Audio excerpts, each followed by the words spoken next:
¿Me avisan si lo ven? Sí, se ve. Se ve y se Bien, ve bien. bueno. Sí, sí. Se ve y ¿Cómo se andan, ve bien. chicos? Buenas tardes. Buenas tardes, profe. Bien. ¿Todo bien? Bueno, hoy vamos a ver neumonía de la comunidad. Es un poco larga la clase, pero en realidad tiene algunas imágenes que esas se van a pasar rápido, así que bueno, vemos cómo andamos de tiempo, pero bueno, en principio es neumonía de la comunidad y supuración pleuropulmonar, o sea, neumonía ¿Están con viendo? derrame. ¿Los chicos están viendo la presentación? Sí, se ve, se ve. Ah, porque yo no. Ah. Ah, bueno. Avísenme cualquier cosa porque yo ¿Se como ve? que quedo ciegas. Ahí la puse, ahí se ve, ahí se ve. Bien, pasa la primera, Lauri. Así comenzamos y no nos retrasamos tanto.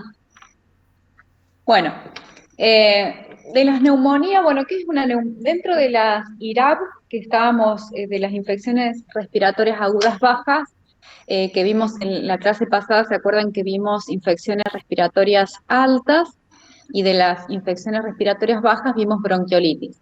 Otra de las infecciones de las IRAP, que cuando nos referimos a esa sigla es infección respiratoria aguda baja, es la neumonía, que es una infección aguda del parénquima pulmonar con signos clínicos de ocupación alveolar y radiológicos de opacidad sin pérdida de volumen, de localización única o múltiple. Esta sería como la definición de neumonía. Es una infección aguda del parénquima pulmonar con o sin, sin signos con signos de ocupación alveolar y radiológica, de opacidad sin pérdida de volumen, de localización única o múltiple. Las localizaciones después las vamos a ver y toda esta primera parte sobre todo habla de las etiologías. Es difícil diferenciar muchas veces las IRAP, sobre todo en los menores de 2 años, en cuanto a la bronquiolitis. Van a ver que van a tener como algunas dudas en cuanto al diagnóstico específico, porque esto es muy diferente a los adultos, en el que la clínica de neumonía es bien concisa y más clara que en los niños. Acá se mezcla mucho entre el IRAB, bronquiolitis, varios episodios, cuarto episodio de bronquiolitis, tercer episodio de bronquiolitis y neumonía. Entonces, por eso es como que en los menores de 2 años es importante la historia clínica, la anamnesis y bueno, el examen físico para poder diferenciarlas. En los menores de 2 años, la presencia, ¿cómo se presenta una neumonía? Con tos, fiebre, taquipnea y tiraje. Son como indicadores sensibles de neumonía. Como ustedes verán, estos mismos signos estaban en bronquiolitis. Pero bueno, vamos a lo largo de la charla, vamos a tratar de tener algunas herramientas como para diferenciarlos. Los virus, los mismos que se relacionan en las bronquiolitis, son los responsables más frecuentes de la neumonía adquirida en la comunidad en los menores de 2 años. O sea, en los menores de 2 años, la causa más frecuente de neumonía son los virus. ¿Cuáles? Los mismos que hablamos de bronquiolitis la clase pasada, que se acuerdan que era el respiratorio sincicial, el influenza, el parainfluenza, adenovirus, metaneumovirus, el bocavirus, eh, todos esos mismos virus pueden generar en los menores de 2 años las neumonías. Las neumonías bacterianas varían según la causa, según la edad. Esto es también relacionado, esto también lo vieron, ¿se acuerdan cuando vimos, o si en algún momento vieron síndrome febril en pediatría? Los lactantes febriles siempre se dividen en menores de 3 meses, recién nacido menor de 3 meses, el lactante mayor. Entonces, acá pasa lo mismo, de acuerdo a la edad. Por ejemplo, en el primer mes de vida vamos a ver que son las bacterias relacionadas al canal del parto y a todos los recién nacidos, que es el Streptococcus galactiae, las bacterias gram negativas, Escherichia coli, Klebsiella, Haemophilus influenza no tipificable, otros tipos de estreptococos, los enterococos, las listeria y bacterias anaeróbicas. La próxima, Laura. En lactantes y preescolares, la causa más frecuente bacteriana es el estreptococo neumonía, es la causa más frecuente. Y también en los mayores de 4 años empieza a tener un protagonismo importante el micoplasma neumonía, comienza a tener un aumento de la prevalencia entre los 4 y los 5 años. Entonces, para repasar, en los menores de en los menores de un año de vida, en los menores de un mes de vida, tenemos las etiologías que están relacionadas al canal del parto. El Streptococcus agalactiae, los gram negativos y otros estreptococos, la listeria, son las causas más frecuentes. En lactantes y preescolares, o sea, menor de 4 años, de 5 años, el neumococo es la causa más frecuente. Casi ausencia de hemófilo influenza tipo B tenemos en este rango etario. Y a partir de los 4 años, el micoplasma comienza a tener un aumento en la prevalencia. Bueno, dentro de los factores de riesgo para padecer infección respiratoria aguda baja, tenemos factores de riesgo del huésped y del medio. Me dan 2 segunditos que le abro la puerta a Celi.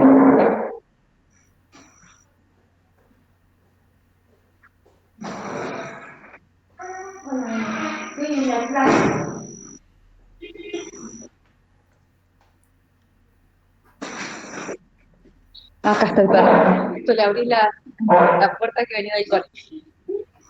¿Qué me amor? Bueno, los factores de riesgo que estamos hablando del huésped y del medio. Del huésped sería del paciente, la falta de lactancia materna, la vacunación incompleta, la prematurez, el bajo peso al nacer, la desnutrición, el asma. Bueno, vacunación incompleta la puse 2 veces, pero esos son los factores más importantes a tener en cuenta y que siempre en la anamnesis hay que interrogar. Del medio es muy importante el hacinamiento, la época invernal, la asistencia a guarderías, la madre analfabeta, madre adolescente, la contaminación ambiental y también la contaminación domiciliaria relacionada a los sistemas de calefacción, el tabaquismo pasivo. Todas estas son todas situaciones que son importantes de preguntarle a los papás para tenerlo en cuenta en cuanto al riesgo que tengan. Cuando tienen muchos hermanos también, el hacinamiento tiene que ver con eso. Y como ven, siempre la falta de lactancia materna en esta patología, como en tantas otras, tiene un rol importante la lactancia materna en la protección. La vacunación incompleta porque, bueno, se habla mucho de la introducción de algunas vacunas que disminuyeron la incidencia de neumonía bacteriana.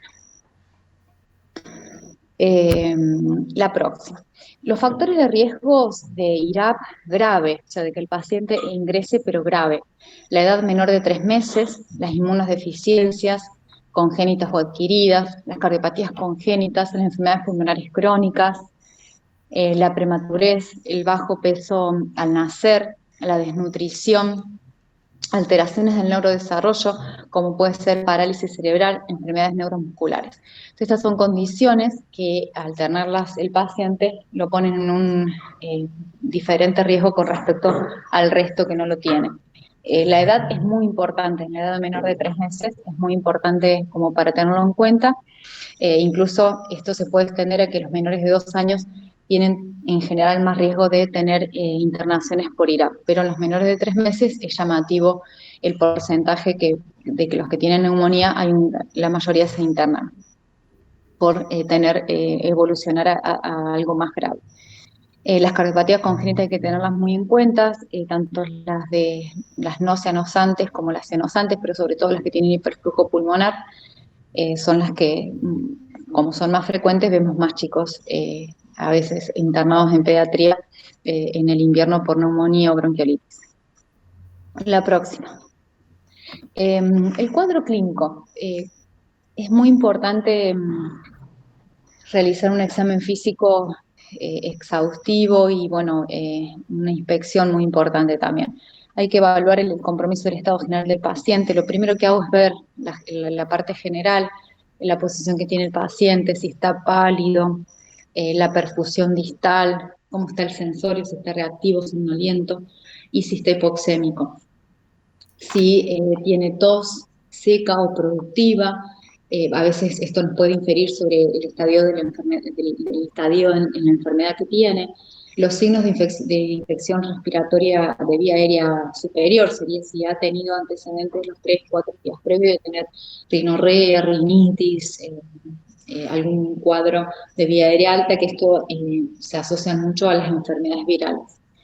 La semiología respiratoria es fundamental en este caso, ver la taquipnea, o sea, la frecuencia respiratoria, su trabajo respiratorio, si tienen tiraje intercostal, subcostal, y todo esto va a depender de la gravedad también. Si tiene síndrome de condensación, En el caso si tiene hipoventilación, efectos crepitantes localizados en alguna zona del pulmón, ya sea la base, el vértice, en la zona media, en proyección axilar, todo eso es lo que nosotros tenemos que, al examen físico, tratar de diferenciar. Si hay asimetría en la auscultación de un hemitórax con respecto al otro, los signos y síntomas acompañantes, como dolor abdominal, conjuntivitis, diarrea, manifestaciones cutáneas, que estos también están más frecuentemente asociados a infecciones virales. La próxima. De acuerdo a la gravedad, una neumonía adquirida en la comunidad puede ser leve o grave. De leve, bueno, la temperatura, hay muchos estudios que no son tan concluyentes, pero y no es tan así tan estricto de que si tienen temperaturas más bajas tienen una infección más leve, o sea, eso es medio arbitrario, pero bueno, sí lo que es importante es la dificultad respiratoria, si no tiene tejido, no tiene tiraje, no presenta apneas, el bebé menor de 3 meses, en el menor de 3 meses es importante fijarse si tiene apneas o no, si el colorido es normal, si el cesario es normal, toma la teta bien, está reactivo, conectado, si en la saturación tenemos oxígeno normal, normosemia, si se ha alimentado normal, ausencia de vómitos, si la frecuencia cardíaca es normal, si tiene un relleno capilar menos de 2 segundos. Todos esos signos nos hacen pensar que el paciente puede tener una IRA, pero leve. Y si es grave, el paciente tiene una fiebre más alta, a veces esto puede darse en algún grupo de pacientes, en algunos estudios se ha concluido que sí, en otros es dudoso. En la dificultad respiratoria moderada severa, frecuencias respiratorias por encima de 50 a 60, 60 en lactantes, 50 en niños más grandes, si el tiraje supraesternal, intercostal, si tiene un quejido alteo nasal, o sea, uso de muchos músculos accesorios respiratorios, si se presenta apneas, si tiene sensorio alterado, cianosis, hiposemia, saturación menor de 90, 91, rechazo al alimento, signos de deshidratación, taquicardia, relleno capilar prolongado. Estos son signos de que me habla de que el paciente está grave. Esto es una neumonía adquirida a la comunidad grave, o sea, con compromiso sistémico que se llama. Lo importante en esto es el rechazo, ver bien el rechazo al alimento, el sensorio, porque habla de la hipoxemia que tiene el paciente, y los signos de deshidratación. Son muy importantes por falta de digesta, por aumento de requerimiento hídrico también, por la fiebre y por el aumento de la frecuencia respiratoria. Entonces, esta es una neumonía grave con compromiso sistémico, ¿sí?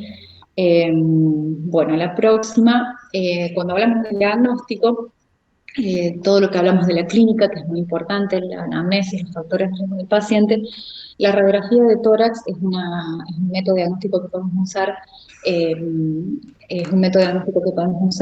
en proyección frontal anteroposterior, no se, de elección es la que se pide siempre de frente, frontal o anteroposterior, nunca, o sea, no se pide de rutina de perfil por la cantidad de radiación. Para un correcto manejo se usa la radiografía de tórax. Hay muchas veces que si no hay acceso, eso no tiene que retrasar el tratamiento del paciente.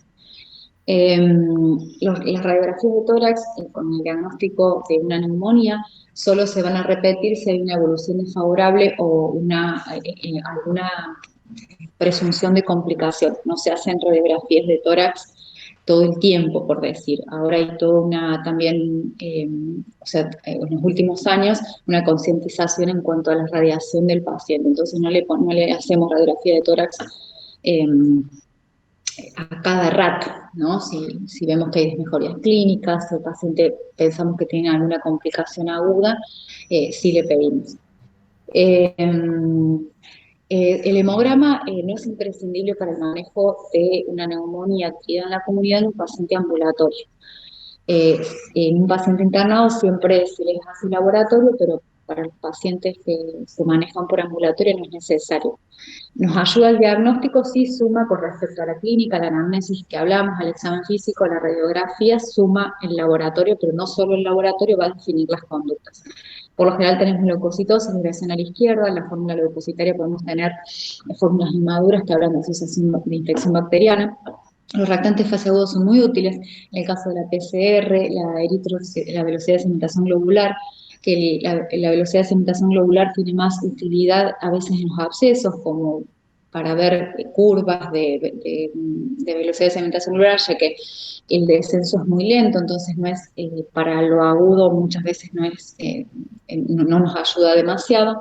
La que sí nos ayuda es la PCR cuantitativa y la procalcitonina. La procalcitonina hay muchos estudios, muchas revisiones, sobre todo una revisión clínica española, que habla de que la procalcitonina en valores por encima de 0,6, 1 es muy fidedigna junto con el resto de la clínica de diagnóstico de neumonía bacteriana. Bueno, en la próxima, bueno, acá un poco más de lo que serían los restantes fase aguda. Habla de que no solamente el laboratorio puede definir entre lo que es bacteriano de viral. Eso es muy difícil por el laboratorio solamente, sino que se utiliza en conjunto con el resto de las herramientas, como es el examen físico, la anamnesis, el examen físico exhaustivo y la radiografía de tórax. Entonces, en conjunción con eso nos ayuda. La pesquisa etiológica no es necesaria en pacientes ambulatorios y que no tengan complicaciones. Sí hacemos, por ejemplo, el diagnóstico etiológico de la inmunofluorescencia de aspirado nasofaringeo viral, que nosotros tenemos un panel de 7 virus. El paciente que se ingresa y tiene un compromiso sistémico, o se ingresa fiebre alta o tiene edad de riesgo, se hace un cultivo, pesquisa de algunos antígenos que se puede pedir de bacterias. En el caso de Mycoplasma y Clamidia se utiliza serología, pero en ese caso se utiliza una curva que se hace una seroconversión con una extracción de sangre en un momento y pasada 4 semanas para ver si corresponde a la etiología del paciente.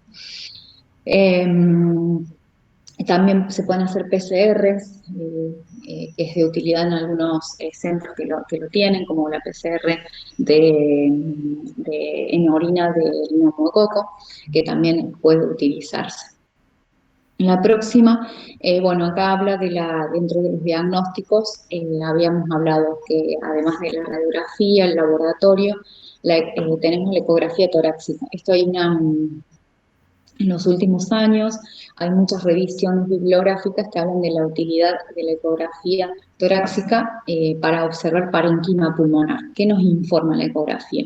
Si hay broncograma, si está distorsionado o preservado, si la condensación es homogénea o heterogénea, si hay zonas avasculares o necrosis de baja ecogenicidad, si hay áreas murales de vascularización que van a ser como presuntivos de abscesos o derrames mínimos. Es como el método de elección para observar derrames, o cuando hay duda, cuando en las radiografías no tenemos bien identificados el borramiento de los senos, o se nota un engrosamiento pleural por la placa, pero a veces lo más importante para definir conducta es la ecografía torácica.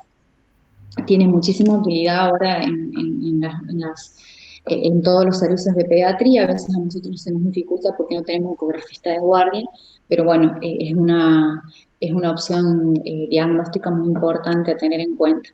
La próxima, las tomografías de tórax tienen indicaciones precisas cuando hay sospecha de complicaciones, por ejemplo, neumonías necrotizantes, cavidades, por ejemplo, en el caso de alguna tuberculosis, neumatoceles, abscesos, fístulas broncopleurales, neumonías graves en pacientes que tengan mala evolución, que no respondan al tratamiento, neumonía en pacientes inmunodeprimidos, porque tienen otras etiologías a tener en cuenta, que la tomografía de tórax puede dar mucha información.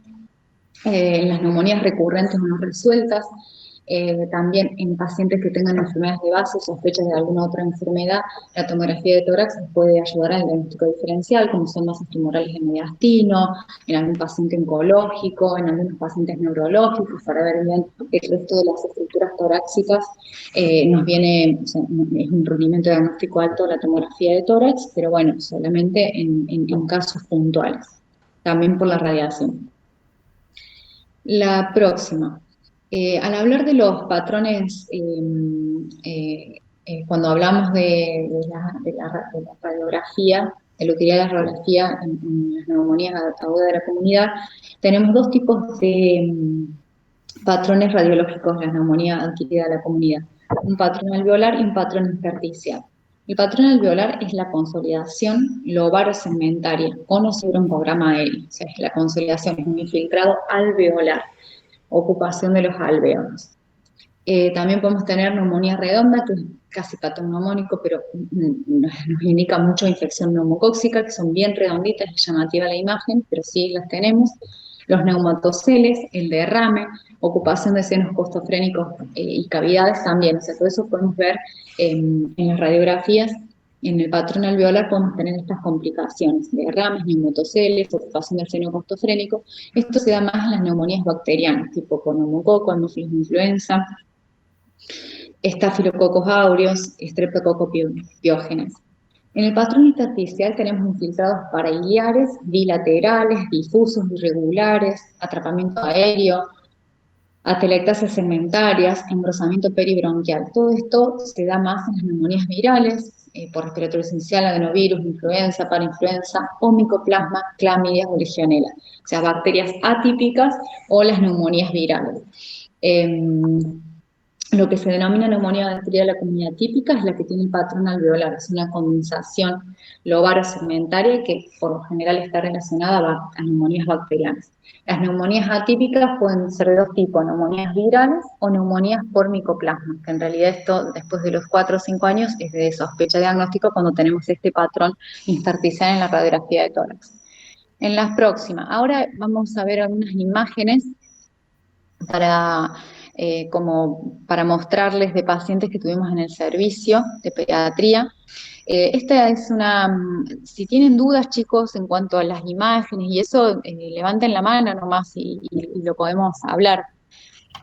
Acá, sobre todo era para mostrarles imágenes de pacientes nuestros. Esta es en la próxima, Lauri, esta es una radiografía de tórax, anteroposterior, de frente, que bueno, es poco, o sea, si uno ve la técnica no es tan bueno porque a veces los chicos se mueven, está mal posicionado porque hay asimetrías de las clavículas, pero lo que se puede observar es una neumonía lobar y lo que hay duda diagnóstica en esta radiografía, porque hay borramiento del seno costofrénico izquierdo, es si tiene o no derrame pleural.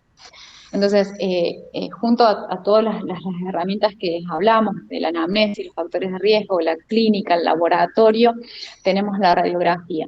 En este caso tenemos una neumonía que parece, es una neumonía de la comunidad típica por el infiltrado alveolar, la condensación, es un patrón alveolar y lobar, porque afecta todo el lóbulo, parece de la base izquierda, y lo que habría que definir bien si tiene derrame, porque se ve engrosamiento pleural, con una ecografía torácica nos podría ayudar mucho. La próxima es una imagen de también, o sea, de una radiografía de frente, que también es buena, es bastante buena técnica, pero las clavículas no están centradas, y se observa un infiltrado alveolar izquierdo. En la próxima, Lauri, se observa un patrón alveolar lobar, que parece también de base izquierda, y tiene un seno costofrénico libre, o sea que parece una condensación nada más, pero no parece tener derrame en este en esta imagen. También se pueden ver, si uno es más minucioso con la vista, el broncograma aéreo, que se puede ver como algo que lo alimenta la neumonía. El pulmón derecho es dudoso, el compromiso, si lo ven, porque pareciera tener algún infiltrado como más intersticial, o en la base derecha hay como un foquito ahí, pero bueno, eso es lo que se ve en esta radiografía de tórax, ¿no? Disculpe, profe, ¿podría sí. con la flechita del mouse apuntar donde está el broncograma aéreo? Que no Sí, mira, no, yo no soy la que estoy pasando del Power, pero ahí la Laura lo puede marcar. En el izquierdo se ve una zona como un poquito más radiolúcida. Sí, no sé si lo logro distinguir bien yo de mi compu, pero me pareciera que a donde tenés el cursor, Lauri, donde tenés donde tenés la flechita. El Sí, cursor está bien. ahí se ve. Ah, está bien. Sí, Si sí. uno lo agranda, se puede ver también. Estas son todas radiografías de pacientes nuestros que ahora por las técnicas que tenemos que no se imprimen es foto, por eso por ahí algunas son sacadas de la compu en realidad. Pero ¿lo pudiste ver? Sí, sí, ahí sí, Sí, con la sí, flecha me di cuenta. Sí, está Gracias. bien. Si se incluso, ven, perdón. sí. Incluso, Vane, también en esta placa impresionaría también que no sé qué edad tiene este paciente, pero impresionaría que también los espacios intercostales están como más horizontalizados, ¿no? Sí, sí, también, sí se puede ver eso. Este chico era uno de 9 meses, me parece. Lo que se puede ver que pareciera, pero como está asimétrica la técnica, Sí, como una desviación de todo lo que sería el corazón hacia la derecha. No sé si sí, alcanzan a ver. sí. Sí, Sí, creo se que ve. esto que marco acá vendría a ser la tráquea, que está un poquito más desviada, me Más parece. desviada. Por eso en Sí, este paciente igual se hicieron otros, o sea, a pesar de que no está centrada, se ve como desviada hacia la sí, derecha, que en teoría, o sea, sí, eso puede ser relacionado a que tenga derrame, por ejemplo, o que esté asociado a alguna otra cosa, o que tenga una, como vos decías, Lauri, como están más horizontalizadas, por ahí uno puede pensar que es la complicación de una bronquiolitis en una evolución, o sea, que el paciente ha tenido una dificultad respiratoria obstructiva y después en el transcurso, en la evolución, hizo la neumonía, ¿no es cierto? Que si se ven, sí, se ve un infiltrado bien redondito, es en la parte media del pulmón izquierdo, que es donde se ve bien ahí la imagen. Y después el resto es como para identificar si tiene o no derrame porque está como desviada la silueta para el lado derecho, a pesar sí. de que es asimétrica la placa, ¿no? Sí, pero es llamativo que la columna aérea de la tráquea Sí, está está desviada, para la derecha. claro, Sí, tironea para la derecha, y es verdad, la sí, silueta cardíaca también, si bien sí, no se define bien por todo lo que es la superposición de la imagen que aparece como este infiltrado, pero claro. impresionaría también que está tironeada para la derecha, Sí, como el si borde tuviera asociado una cardíaco. telectasia, capaz Claro, retrocardíaca. Sí, claro, o sea, de que esto a veces los pacientes cuando en la evolución de una bronquiolitis o de una IRAP más grave pueden en la evolución tener una neumonía, pero o sea, su origen ha sido otro, por eso es que tiene desviación o puede tener atelectasis o alguna otra cosa. Los sibilantes recurrentes o una bronquiolitis en la evolución pueden tranquilamente hacer como complicación una neumonía y presentar esta placa. sí. Bueno, en la próxima hay otra imagen que Uf, esta es esta imagen se ve este es un niño chico, está bastante buena la técnica, o sea, si bien bastante derechita por la edad que tiene, se ve compromiso de todo el lóbulo superior derecho. Y acá es como importante el diagnóstico diferencial en si el lóbulo superior es una telectasia o es todo alveolar. Igual, si pueden ver, hay un broncograma aéreo en la base derecha, o sea, hay un compromiso de la base derecha en paracardíaco derecho, se ve bien un broncograma, y esa otra imagen que tiene como un borde más neto, que es en el lóbulo superior. Este fue un paciente que fue un respiratorio sincicial. Es un paciente que entró por una bronquiolitis, tiene importante atrapamiento aéreo, que se ve la cantidad de espacios izquierdos, se ve esas imágenes que se ven en los niños que tienen esos tórax bien flexibles, con las, por lo cartilaginoso que es, con las costillas horizontalizadas y además esta imagen, el lóbulo superior, pero el compromiso de base derecha. Esto fue una bronquiolitis que entró, en la próxima hay una seguidilla, Lauri, de placas, que es una nena que yo estoy viendo, que se llama, es una nena que tiene 1 año y 4 meses, que pone Lauri los antecedentes del lado. Es una nena que tiene 1 año y 4 meses, tiene antecedentes de múltiples internaciones, por síndrome bronquial obstructivo, hizo una bronquiolitis grave, lo cual ella quedó con una estenosis subglótica post-intubación, porque se intubó, tuvo una intubación prolongada a los 4 meses de vida cuando ingresó con una bronquiolitis por respiratorio social grave.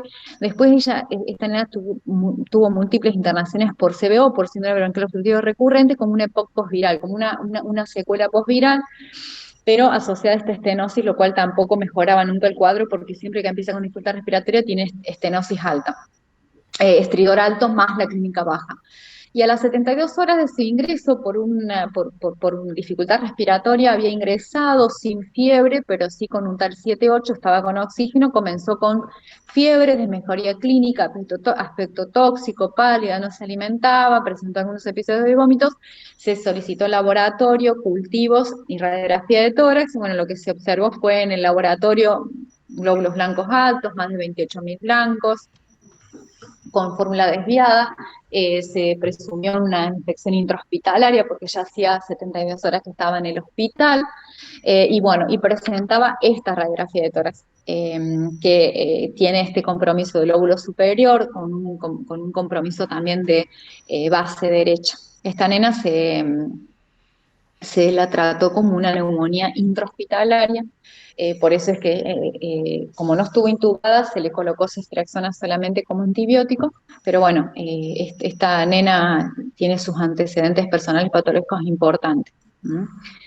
No requirió mayor aporte de oxígeno que un alto flujo 2 días y después ya se le pudo descender el oxígeno. Bueno, en la próxima hablamos de tratamiento. Bueno, es muy importante las medidas generales, la posición del paciente, siempre hay que tratar de conservar la vía oral, sobre todo en la lactancia materna, hay que ofrecer líquidos abundantes.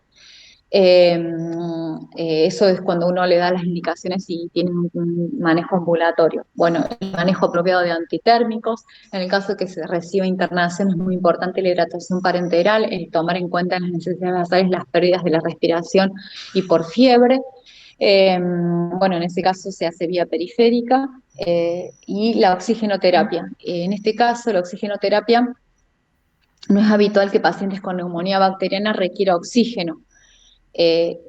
Aún en los hospitalizados, por lo general, cuando reciben o requieren muchos aportes de oxígeno es porque el paciente tiene más que nada una etiología viral o una enfermedad de base como una enfermedad pulmonar obstructiva crónica, sibilante recurrente, que tienen la evolución a neumonía. Esos casos sí son chicos que necesitan más oxígeno. La neumonía bacteriana, lobar, redonda por neumococo, que es la más habitual que podemos tener como bacteriana en los menores de 2 años o en los de 2 a 5 años o más grandes, incluso chicos grandes no necesitan tanto oxígeno porque el compromiso alveolar e el intercambio alveolo capilar no está tan alterado en las neumonías bacterianas.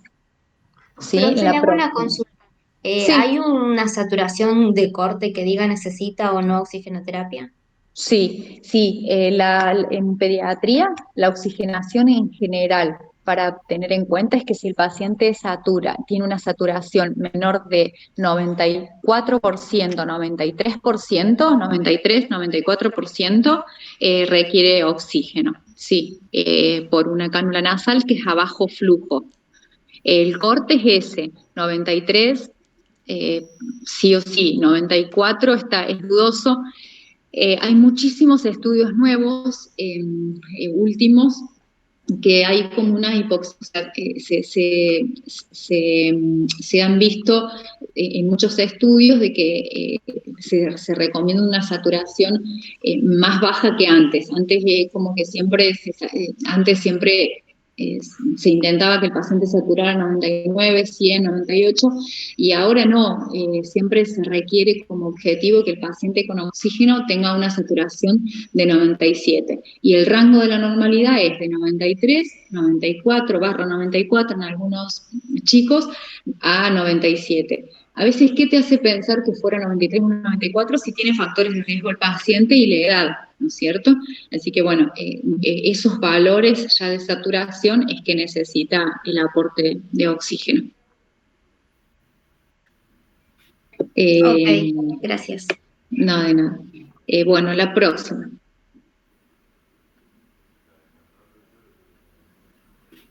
En cuanto al tratamiento antibiótico, bueno, como hablamos antes, la elevada prevalencia de infección viral en el grupo etario que tenemos, en los menores de 2 años, los antibióticos no deberían ser de rutina indicados, sino hacer toda una evaluación de la anamnesis, la historia clínica del paciente, el examen físico, el estado general, todo lo que ya hablamos, y bueno, y si es necesario por auscultación, solicitar una radiografía de tórax para ver si necesita o no antibiótico. El tratamiento antibiótico empírico inicial, o sea, cuando, de los pacientes, el que es ambulatorio, después hay un cuadrito para que lo puedan ver bien, es la amoxicilina famosa, 80 miligramos kilo día, repartido cada 8 horas. El tratamiento de los pacientes con buena evolución y manejo ambulatorio se mantiene por 7 a 10 días. En los menores de 3 meses, si la enfermedad se presenta como un cuadro grave o se sospechan gérmenes resistentes, se coloca ampicilina y se reemplaza se reemplaza la gentamicina por las céfalos de tercera, o sea, cefotaxima ampicilina o ceftriaxona ampicilina, en este grupo etario, en los menores de 3 meses. Ese es el esquema antibiótico. Ampicilina a 200 miligramos kilo día, dividido cada 6 horas, y se le agrega la cefalosporina de tercera generación, que puede ser cefotaxima o ceftriaxona. Si se sospecha etiología estafilocóxica, se agrega vancomicina o clindamicina. Debido al incremento de las infecciones invasivas por estafilococo meticilino resistente de la comunidad, los pacientes con cuadros de sepsis, de shock séptico o neumonía necrotizante, que acompañan o no a algún empiema, que ya son neumonías complicadas, se medican con cefalosporina de tercera generación más vancomicina o clindamicina. ¿Qué hace... ¿Qué indicador podemos utilizar para colocar vancomicina o clindamicina en el caso de necesitar cubrir estafilococos aureus, meticilino resistente de la comunidad? Por lo general hay estudios de incidencia o de prevalencia de METIR en la comunidad, y de acuerdo a eso es que se coloca clindamicina o vanco asociada a la cefalosporina de tercera generación. Si el paciente está con un compromiso sistémico pero sin shock, se puede poner cefalosporina de tercera generación más clindamicina, pero si el paciente está en shock, se le coloca la vancomicina, que además no solo asociada a la cefalosporina de tercera generación, que nos va a cubrir los estafilos METIR, pero también los neumococos que podemos tener de sensibilidad disminuida o intermedia baja. Bueno, el próximo. Acá hay un cuadrito en el que tenemos sin factores, los pacientes, el tratamiento empírico de las neumonías presumiblemente bacterianas, sin factores de riesgo o con factores de riesgo. Por ejemplo, si no tiene factores de riesgo, es menor de 3 meses, va a recibir una internación el paciente, se coloca ampicilina y se le agrega cefotaxima o la ceftriaxona, como dijimos antes. Si los pacientes tienen factores de riesgo, es al revés, está acá Lauri. Mira, menor de 3 meses es del otro lado. Sí, no, está bien, mayor de 3 meses, sí, no, mayor de 3 meses el tratamiento, si no tiene factores de riesgo, es amoxicilina, pero si tiene factores de riesgo mayor de 3 meses, se le coloca ampicilina vía endovenosa. Si la evolución es desfavorable, se rota cefotaxima o ceftriaxona. O sea, que quede claro, los menores de 3 meses, ampi más cefotaxima o ceftriaxona. Y si son mayores de 3 meses sin factores de riesgo, asociado que no sean EPOC, no tengan enfermedades neurológicas, cardiopatías congénitas, todo lo que hablamos antes, se hace, si no tienen ningún factor de riesgo, en mayores de 3 meses es un tratamiento ambulatorio con amoxicilina de 80 a 100 miligramos kilo día. Pero si tiene factores de riesgo y mayor de 3 meses, se hace una internación con ampicilina a 200 miligramos kilo día vía endovenosa, que se mantienen por 7 días y la evolución es favorable. Pero si la evolución es desfavorable, se rota cefotaxima o ceftriaxona, que serían cefalo de tercera generación. El próximo. ¿Una pregunta?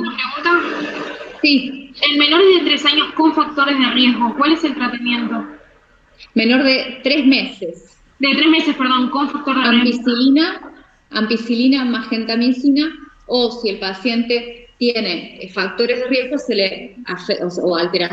o signos de sepsis, se agrega cefotaxima o ceftriaxona. Listo, muchas gracias. Dentro de los criterios de internación tenemos la dificultad respiratoria de moderada a grave, que tenga tiraje, quejido, cianosis, insuficiencia respiratoria, falta de respuesta al tratamiento antibiótico en 48 horas, 72 horas y que vuelve a control y que no tuvo respuesta, lo internamos. Alteración del sensorio, que tenga convulsiones asociadas a la fiebre, descompensación hemodinámica, que el paciente esté deshidratado, rechazo, imposibilidad de alimentarse, presencia de algún factor de riesgo de IRAP grave, neumonía complicada, que pueden ser necrosis, derrames o abscesos. Son todos criterios de internación en el paciente pediátrico. No todos se internan, hay algunos que se pueden hacer un manejo ambulatorio, pero se controlan cada 24 horas. El próximo, el seguimiento de los pacientes con neumonía adquirida en la comunidad se controlan diariamente, o sea, cada 24 horas los primeros 2 días, y luego cada 48 72 horas hasta darle el alta definitiva. Es muy importante esto en el transcurso de esos 10 días que se da el tratamiento, este tipo de control y que pueda acceder y tener algún sistema de salud que lo pueda controlar. Y obviamente se le da una lista a los pacientes, a los papás, para el signo de alarma de cuándo tienen que volver. Es muy importante en el seguimiento de estos pacientes el controlar el carnet de vacunación, ya que, bueno, el impacto que tuvo la Prevenar en diferentes formulaciones, en diferentes lugares del mundo, ha sido bastante positivo en que las neumonías por neumococos están en descenso. No es que no hay neumonías por neumococo, sigue habiendo porque hay muchos serotipos de neumococo, pero bueno, los serotipos que generaban neumonías muy complicadas, como neumonías necrotizantes, neumonía con sepsis y todo eso, está dentro de los serotipos de la vacuna de la 13 valente y de la 10 valente en algunos países. De todas maneras, no dejó de ser la causa más frecuente el neumococo de neumonía en los niños.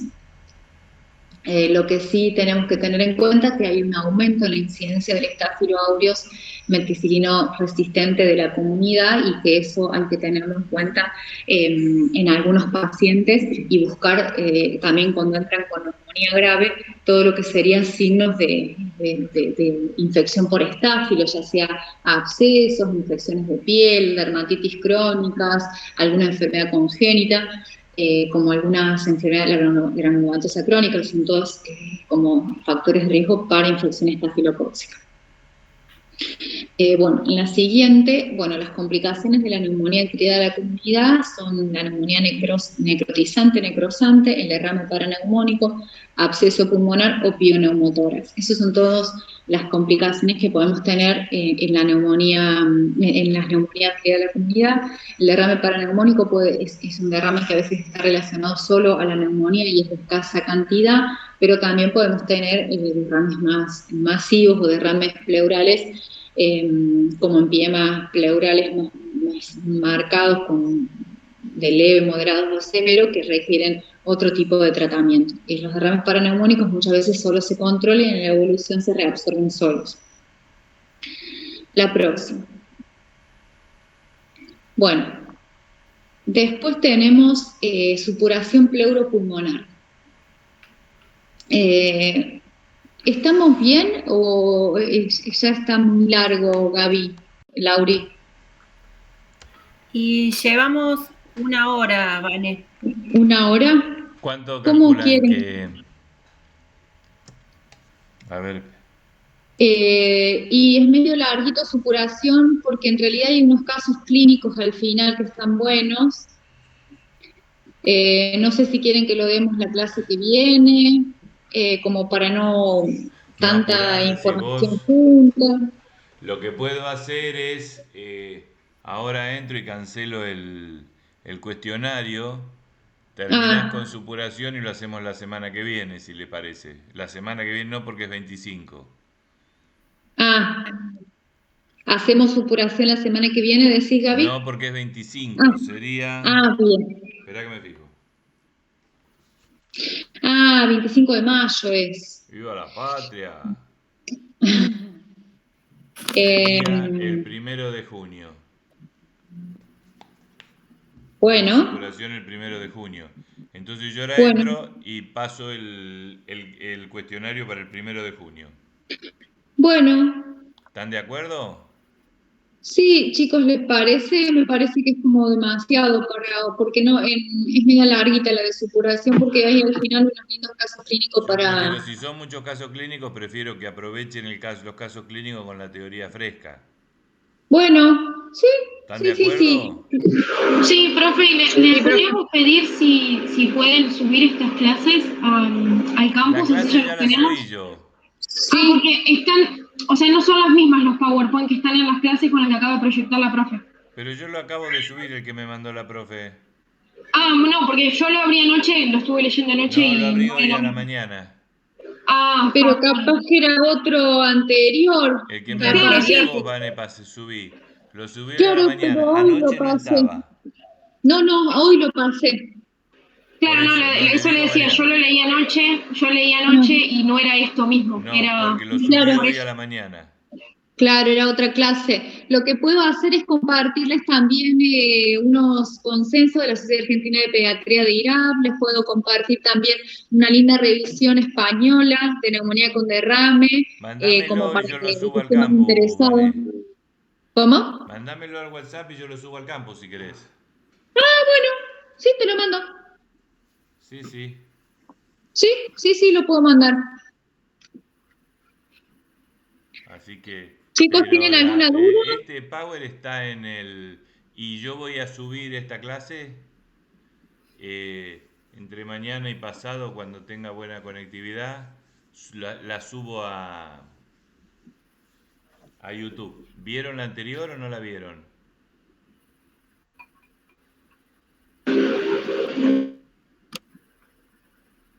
Y en el canal de la cátedra, si ustedes ven el canal de YouTube, están todas las presentaciones, todas las del año pasado y las de este, que Sí, inclusive sí, se profe, pueden yo complementar. entré al canal, vi las clases ahí. Muy bien. Bien. Tiene pocas visitas igual. Sí, Tiempo que sí. Pero bueno, ya irá teniendo más en la medida en que nos acompañemos a en que nos acostumbremos a la virtualidad. La idea es que el material está ahí, tanto el bibliográfico como el videográfico, está ahí como para que ustedes puedan verlo. ¿Sí? Las primeras Profe, clases del año pasado eran lo que hacía era grabar y subir, y después con Laura empezamos a ponernos más cancheros, ¿no? Sí, es Pero verdad. ya van a ir Sí. viendo más adelante. Quería preguntar algo, me parece, Axel. sí, le quería consultar dos cosas. Una, en el Sí, tratamiento de la neumonía, cuando hablaron de antitérmicos, no sé si se me sí. cortó o nombraron algún antitérmico que se especifica para el niño. ¿Cuál se prefiere? Los antitérmicos no los nombré, pero son siempre los mismos. Nosotros usamos paracetamol, que es el Termofren, la marca comercial que más usamos, pero es paracetamol la droga.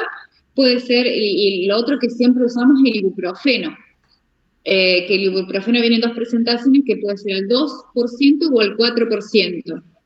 Y el otro antitérmico que podemos usar es dipirona, que es como más antiguo, pero también se usa. Cualquiera de los tres. En la edad menores de un año, de 9 meses, menores de 9 meses, se prefiere el paracetamol porque está indicado el paracetamol, todavía no el ibuprofeno, Ah, bien, por reacciones adversas, y mayor de un año, 11 meses, 10 meses, ya puedes empezar a usar el ibuprofeno. perfecto. Y con respecto a la tomografía, ¿a partir de qué edad está como consensuado para realizarse? Porque la radiación de la tomografía es muy elevada. Sí, es muy elevada.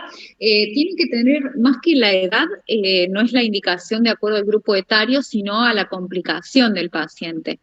Si se sospecha en cuanto a lo de que es de tórax, no te hablo, Sí, porque sí, muchas tomografías en los más chiquititos cerebrales se hacen muchísimas por la parte de dilatación ventricular o lo que sea, y sí, es verdad que tienen mucha irradiación, pero se usa muchísimo el ataque de cerebro, ¿no es cierto? Pero bueno, el ataque de tórax, si se sospecha complicaciones, no importa la edad, se hace igual. Si tenés una buena ecografía que pueda definir un derrame pleural, o por ejemplo un pioneumotórax, o que hay la magnitud del derrame por una buena ecografía, que si por ejemplo tenés un tubo de avenamiento pleural y no funciona, vos haces una ecografía, te fijas si aumentó el líquido o no, con una buena ecografía, sería genial para evitar las tomo, pero en el caso de neumonías necrotizantes, en neumatoceles, que a veces tienen distintas proyecciones anteriores o posteriores, necesitas una tomografía. En los abscesos también, como complicación de una neumonía aguda de la comunidad y que el paciente no mejore en las colecciones con niveles, necesitas una tomografía. Bien. Como para definir el diagnóstico. Lo mismo se hace, por ejemplo, en las neumonías en inmunodeprimidos, en el caso de chicos que tienen etiologías diferentes, como puede ser algunas legionelas, en los neumocitis carini, o sea, son etiologías que necesitas una tomografía. Y, por ejemplo, ¿sabes también cuándo? Cuando las neumonías, por ejemplo, en los bebés de 9 meses, 1 año y medio, 2 años, que tienen neumonías recurrentes en el mismo lugar. En ese caso siempre hay que hacer tomografía para identificar malformaciones broncopulmonares, broncopleurales, entonces es importante la tomografía. Está bien. Y con respecto a lo que está pasando hoy día con el tema COVID, ¿cómo se están manejando a los chicos? En la indicación de una tomografía. Sí, se le indica tomografía porque más que nada en el adulto siempre se prefiere la tomografía, en los niños se prefiere. Sí, en los adultos de entrada. O igual es por la complicación del niño.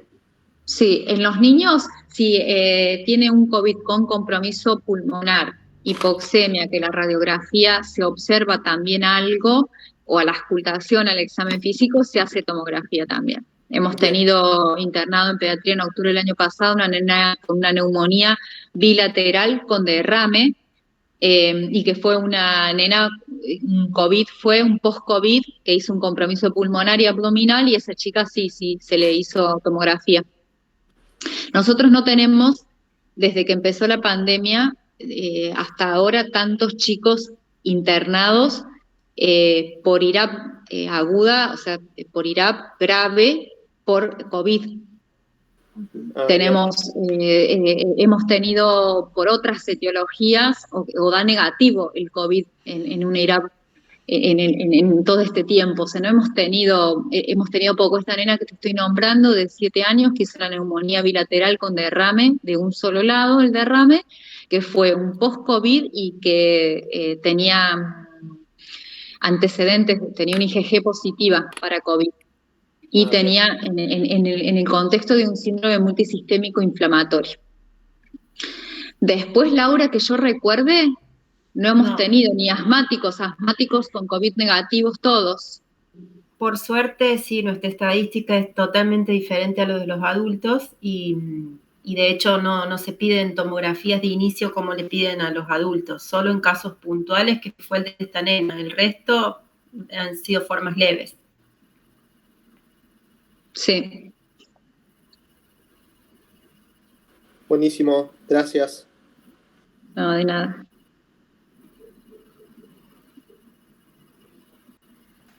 Damos por finalizada la clase. Bueno. Yo ahora voy a poner el cuestionario para el 1 de junio. Bueno. Y podríamos agregarle alguito más, ya que van a tener 2 semanas. Le voy a agregar, sí, le agrego más más de preguntitas de derrame, había muchas de neumonía. Sí, o si quieren algún casito clínico, como a ustedes les guste, si quieren o una tareita, como para que escriban. Tenemos más trabajo nosotros porque son 19, hay que corregir las 19 tareas. Pero como ustedes quieran, lo que les guste más. Sí. No los hagan sufrir mucho, un poquito sí, porque... ¿Sí? Bueno, pero igual nos mantenemos en contacto. Yo ahora cuelgo acá y entro a hacer eso. Bueno, dale, yo te mando la Biblia. Dale, bye. Chao, hasta luego.